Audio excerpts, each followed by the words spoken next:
welcome to The Kelly Roach Show, a place for no fluff, easy to implement, 20-minute or less business and leadership lessons to help you build a sustainable business that scales. Let's get started. Welcome back. We're continuing in this conversation in the Kairos series about self-leadership, identity, beliefs, and habits that create champions in business. So if you are a business leader, a business owner that wants to scale your company by multiple millions, and you want to understand the mental game behind making this happen, you are in the right place. Before we dive into today's episode, I want to make sure that each and every one of my listeners has done a couple things. Number one, have you messaged me at Kelly Roach Official on Instagram, the word Kairos. There's an entire amazing sequence of tools, resources, and invitations that I'm sharing only there that you can get by messaging me the word Kairos. And if you haven't already, I want to make sure that you click the link in the show notes down below to download the Business Reinvention Playbook. This is over a 30-page guide that hits from every angle of how you can up-level, reinvent, relaunch, and get re-inspired about breaking through to the next level in your business. We're talking about business models, pricing, markets, identity. It digs into everything you've been feeling that no one has been saying that you absolutely need right now. And I know this because everyone who has been reading the book has been coming to me left, right, up and down and saying, how did you know this is exactly what I needed right now? So again, message me the word Kairos, Kairos, on Instagram, and make sure if you haven't already that you grab your copy of the Business Reinvention Playbook.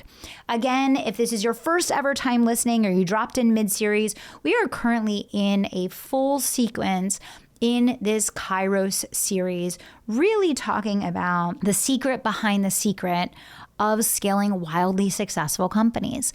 And if you've listened to my podcast for any amount of time, there are over 900 episodes breaking down the business strategy, the prospecting tools, the angles from a sales perspective, the live launch, how to generate leads, how to close sales, and everything in between. We have talked about business strategy for over 900 episodes. But this conversation that we're having in this Kairos series is about something very different. And I decided that I really needed to dedicate a big portion of my mentorship to the mental game behind building championship leaders. Because what I recognize in the business coaching and mentorship space is that there are millions of business owners that know exactly what they need to do to scale to a wildly successful company. You know how to get leads. If you had a gun to your head, you could go get thousands of leads. You know how to close sales. You know how to run conversion events. And you know how to create content. And if it all came down to it and you had no choice, you would go and do that. You know how. It's not about how. You know what. It's not about what. It's about the thinking, the beliefs, the mindset, and the habits behind leaders that can run exceptional organizations that can scale. My mission is to create more 7, multiple 7, 8, and 9-figure business leaders. My mission is to help create more self-led companies. My mission is to help business owners like you be able to run a well-oiled machine that can one day sell for a ridiculous multiple that is going to create generational wealth for your families. But here's the bottom line. Knowing what to do from a business perspective is not enough to achieve that outcome. And after spending 12 years in the entrepreneurial space, coaching business owners, helping hundreds of people to achieve 6, 7, 8 figures online, guess what?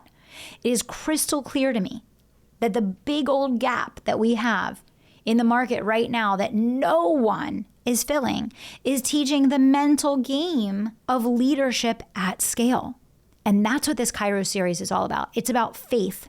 It's about identity. It's about your beliefs. It's about your habits. It's about who you're being that becomes either the catalyst or the cap for your organization to grow. Write that down.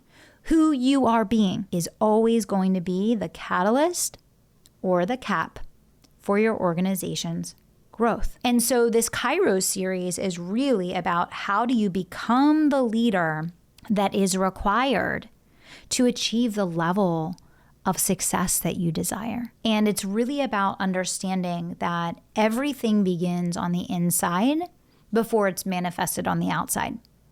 So your next level and that desire for that breakthrough, that desire starts within, but also so does the transformation of who you are and how you're interacting with the world, your team, your clients, and your market that ultimately delivers that outcome that you want.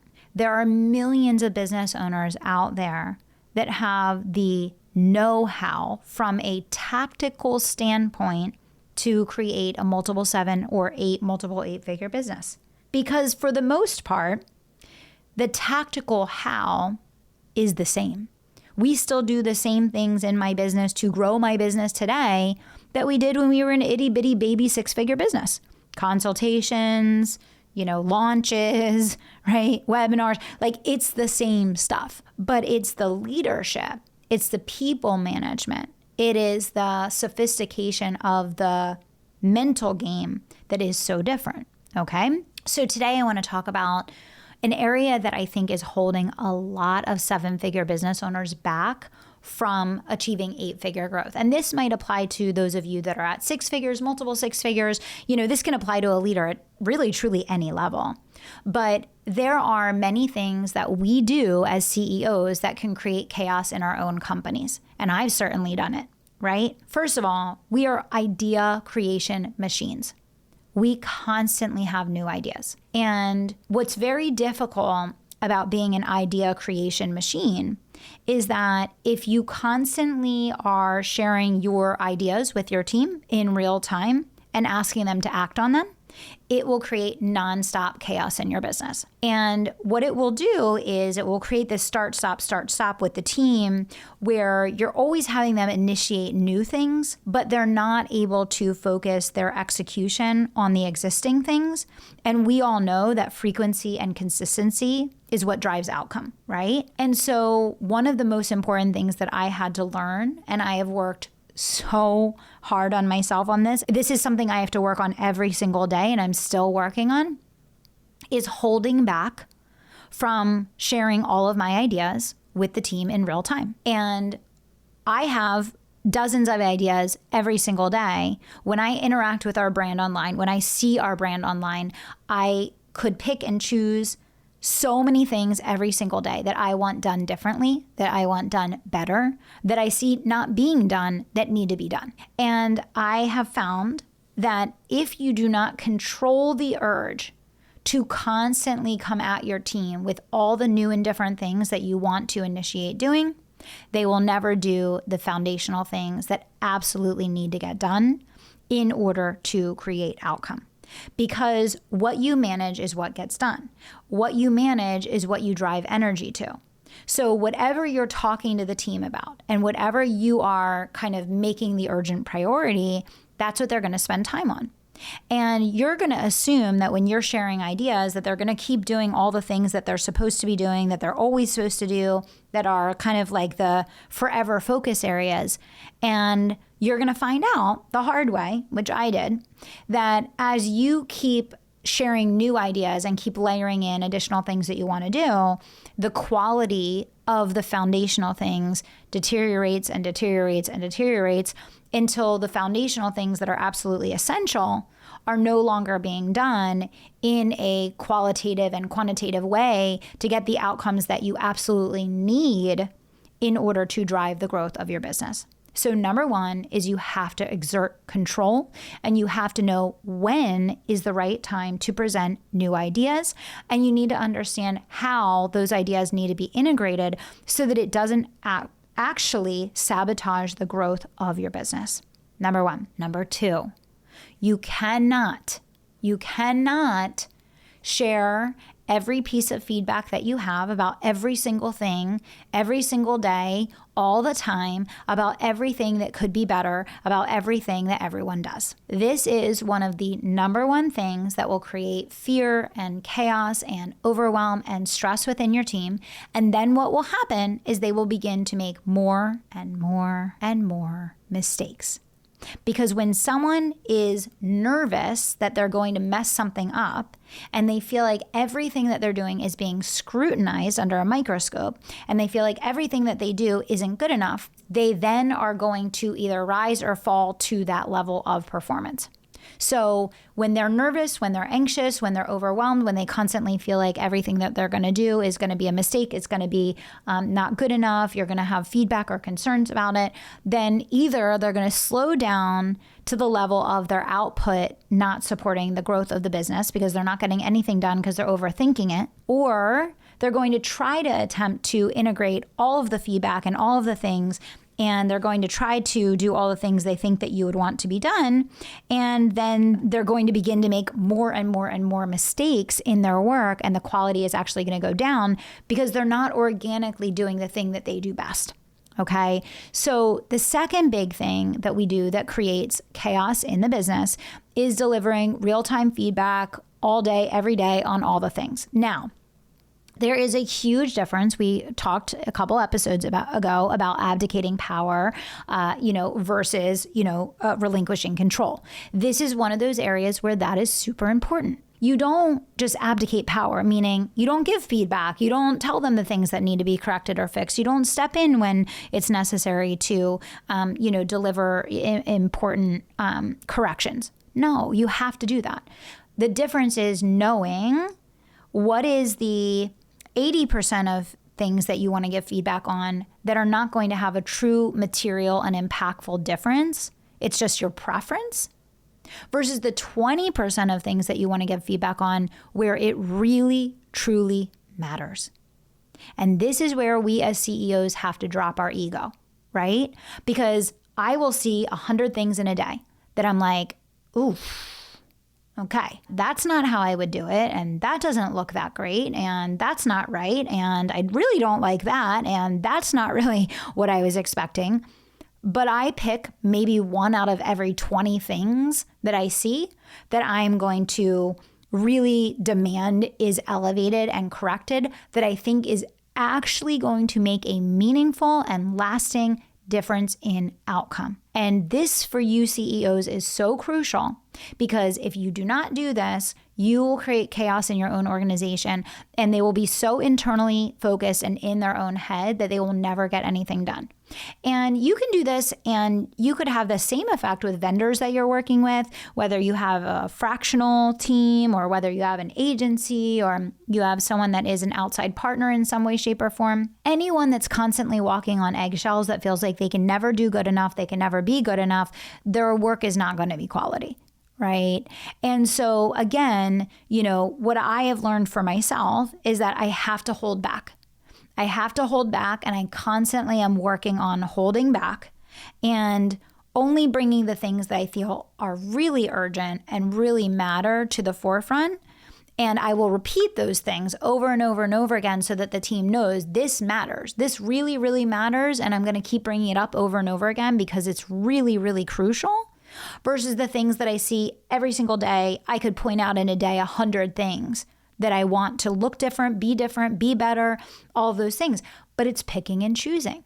Because if you crush the confidence and you crush the creativity of the team that is there to support you and they believe they're not good enough and they're never going to be good enough, then you're never going to allow them to rise to the level of their potential. Which brings me to my next point, right? Micromanagement versus cultivating autonomy. All of us CEOs say we want self-led teams. We all say we want teams that can manage the business without us. All CEOs say that they want to have freedom. And yet, the behavior that I observe of the vast majority, probably 99% of CEOs, actually cultivates dependency and cultivates the need for more micromanagement because they don't encourage people to learn how to think for themselves. Okay? So when you micromanage, you create a cycle where people are always waiting for feedback and direction, feedback and direction, feedback and direction. So they become these task checkers and box checkers that are just doing what they're told, and they get recognition by doing what they're told. And so there's this cycle of people not thinking for themselves, people not having their own ideas, people not using their creativity, people not using their critical thinking skills, because you've now created this cycle of dependency where they are rewarded and recognized for following instruction and doing as they're told. And then what happens is when you are not present and available to reward and recognize that behavior and do this micromanaging, they get lost and they get overwhelmed. And now they don't take any action. And now things crumble when you take a step back. Whereas when you cultivate autonomy, and again, I go back to the episode, if there's anyone who didn't listen to the episode on the difference between abdicating power and relinquishing control, you must listen to that episode. It's worth millions of dollars to your business. I'm telling you, okay? As is this session that we're doing right now. When you want to create an autonomous team that can scale, that requires people to do critical thinking independent of you. Because if your brain and your eyes and your attention is needed in every area of the business can't possibly scale because you can't be everywhere at once and because you don't have enough bandwidth to be able to give the feedback and direction in all of the areas that are needed to curate and cultivate the outcome that you desire. Whereas on the flip side, if you curate and cultivate a culture of autonomy where you relinquish control, you allow people to use their creativity. You encourage people to think outside the box and to use their critical thinking, and you allow them to do things differently than you would have done it, knowing that if it creates the same outcome, it doesn't matter if it's done the way that you would have done it or done the way that someone else would have done it. All that matters is the outcome that you desire being achieved is what they're doing effective. When you cultivate a culture of autonomy in that way, now you can scale because you are no longer the bottleneck to the business. I still see CEOs that are running multi-million-dollar companies that keep saying that they want to scale, they want to grow, they want to get to the next level. But then what I see is that they are not actually setting up a scenario in which scale is possible. And this is why it is very fascinating to me that so many business owners think the reason why they can't scale to 5 million or 3 million or 7 million or 10 million is they need more leads or they need more sales or they need this, and it has nothing to do with that. Most of you already have what you need, and you already are doing on a small scale the things that need to be done to get to that level. The problem is you've set up an environment and a scenario in which you are the bottleneck because you do not have an autonomous team, and therefore you can't duplicate and multiply. And the only way that you can create scale is if you can duplicate and multiply outside of yourself. So the pull through of all of these three things that we talked about in today's episode is that you already have the tools. You already probably have the how and the basic fundamentals of success in your business. Generate a lead, nurture the lead, make an invitation, close a sale. You need to do that maybe 100 times, 500 times, 1,000 times, 2,000 times to get to the financial level that you want to be at. In order to do that, you have to go from being the cap to the catalyst. And the way that you do that is you have to stop creating chaos in your own company. You need to exert control over your own emotions and your own behavior, drop the ego, and allow yourself to cultivate a team, an environment, and a culture that is facilitated by autonomy and facilitated by critical thinking that allows duplication, multiplication, and then ultimately the scale factor. If you want to learn more about all of these strategies to step into what I call Kairos leadership, where we lead with faith and family first, we invite God into our businesses, we understand that our belief, our behavior, our action, and our habits will be the catalyst for our next level of growth, make sure you DM me the word Kairos on Instagram. My handle is Kelly Roach Official, and click the link down below. I also have an amazing live experience coming up the first week of September. I really want you all to be there with me. It would mean the absolute world to have you there. When you DM me the word Kairos, I'll send you the invitation so you can mark the calendar and be there. Thanks for tuning in, and I'll see you back here soon.